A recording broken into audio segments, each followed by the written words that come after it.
नमस्कार, मैं डॉक्टर अतुल मिश्रा।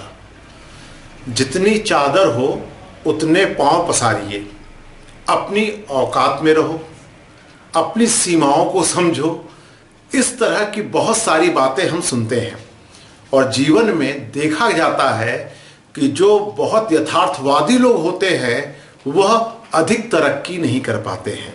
इसलिए आज हम लोग इस छोटे से लेक्चर में समझेंगे कि अधिक यथार्थवादी होना नुकसानदेह होता है।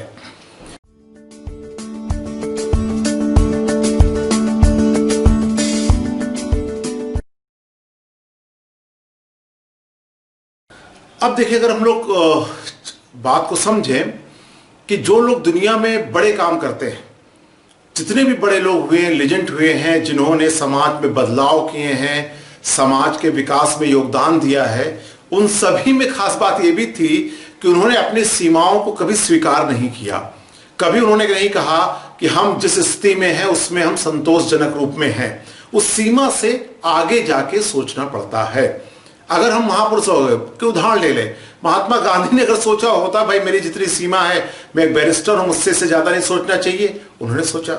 सुभाष चंद्र बोस ने भी अपनी सीमा को लांघा कि एक आईएएस अधिकारी बन के इतना काम नहीं हो सकता जितना देश के लिए करना चाहिए। अंबेडकर ने स्वीकार नहीं किया कि जिस सीमा में मैं हूं मुझे अपनी सीमा रेखा में होना चाहिए। इस तरह हजारों लोगों की बातें की जा सकती हैं, या अगर एक फार्मूला भी बहुत सेट है, जितने भी लोग समाज में परिवर्तन कर रहे हैं, जिन्होंने समाज में योगदान दिया है, सब में एक कॉमन बात यह थी कि उन्होंने अपने सीमाओं को पहचाना और पहचानने के बाद उसके आगे जाकर काम करने की उन्होंने योजना बनाई।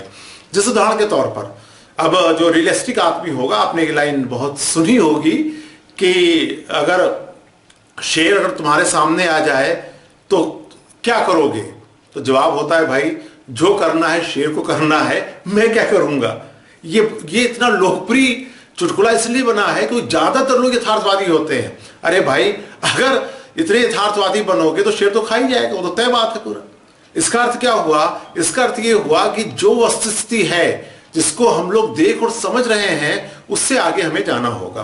एक रोचक सर्वे हुआ कि बहुत सारे लोग, मान लीजिए हाई स्कूल इंटर में 10वीं और 12वीं में उनके नंबर कम आए थे। उनसे जितने लोगों ने पूछा भाई तुम्हारे नंबर कितने आए हैं, जिन लोगों ने नंबर छुपाया या जिन लोगों ने वो स्वीकार नहीं किया, जैसे मान लो 55% नंबर आए हैं तो हमेशा वो 60 बताते रहे थे, या उनके मन में था कि नहीं इस नंबर को नहीं बताना चाहिए। बाद में देखा गया कि अगले एग्जाम आते आते उनकी डिग्रियों में सुधार हो गया। ये ऐसा क्यों हुआ?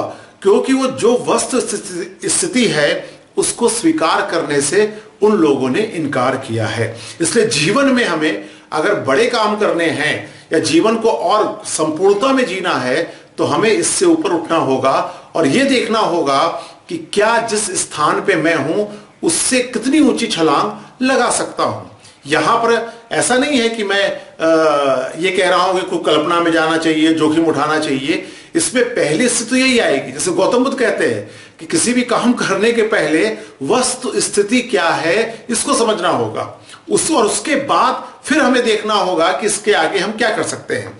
इसलिए पहला तो भाई वही है, जो अपनी सीमाओं को अच्छी तरह से पहचानेगा वही तो सीमा को लांघ पाएगा। इसलिए पहला स्टेप यह है अपनी वस्तुस्थिति को पहचानना और फिर उसको अस्वीकार करना कि नहीं, मैं इस स्थिति के साथ आगे काम नहीं कर सकता हूं। यदि हमने ये प्रयास अपने मानसिक स्तर पर रोजाना करना शुरू किया तो धीरे धीरे हमारे में क्षमता का भी विकास हो सकता है। शरीर के बारे में जो भी अध्ययन है, हम लोग को ये पता ही है, सबको लगभग ये जानकारी आई चुकी है कि शरीर एक इंस्ट्रूमेंट है। मस्तिष्क जैसे आप इसको आदेश दोगे वैसे ये काम करेगा, और अगर आपने मस्तिष्क को सीमित कर दिया, उसकी कल्पनाओं को सीमित कर दिया तो आपकी तरक्की नहीं हो पाएगी। इसलिए शरीर को भी तैयार करें, मस्तिष्क को भी तैयार करें, और हमेशा जो सीमा रेखा है उससे बढ़ के उस चैलेंज को देते रहें, और ये देखते रहेंगे धीरे धीरे आप भी उससे आगे बढ़ सकते हैं। इसलिए बस यही कहना है कि यथार्थवादी मत बनिए। रियलिस्टिक लोग दुनिया में बहुत बड़े काम नहीं कर पाते हैं। यथार्थ को स्वीकार करते हुए बड़े बड़े जोखिम लेना शुरू कीजिए, सीमाओं को पार कीजिए, तो देखेंगे कि एक दिन खुद को भी बेहतर बना सकेंगे और हम लोग दुनिया को भी बेहतर बना सकेंगे। धन्यवाद।